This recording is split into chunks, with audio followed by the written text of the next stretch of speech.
刚才给我吓坏了，就走在这个大风垭口27公里长下坡的时候，刚下了还不到10公里，突然我感觉就没刹车了。当时我踩的这个刹车是特别硬，根本都踩不动。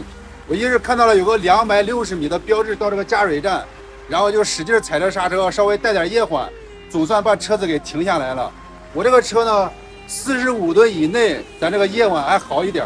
如果超过45吨以上总重，光靠夜缓根本都没什么用。还好我发现的早，不然的话再往下下，前面还有20公里的下坡，后果真的是不敢想。我停到了这个加水站之后，然后把那个积水闸给打开，我一看根本都没有淋水。当时我还以为是这个电子阀坏了，谁知道是电子阀那个连接线给断了。现在把这个线给它接起来。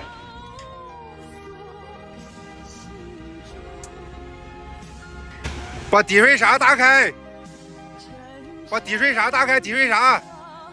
现在正常了，你看这个一开，这个滋滋响，我离这个锅子大概有个1米多，明显有火烤的感觉，太烫了。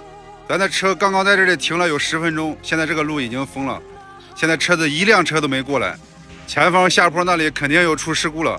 这段路因为下坡太陡，再加上咱们出去的车都是重车，像咱们这个重车大概都是有个50吨左右，这个惯性是特别大。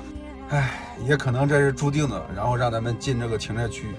要不是刹车有问题的话，咱们刚好赶上前方的事故。说实话，当时真的是心里边特别紧张，但是呢，表现的就跟没事一样，因为老婆在车上，我怕她就是心里边有压力。咱们大家走到这里的话，一定要小心，一定要注意，提前那个刹车一定要检查好，兄弟们不能大意。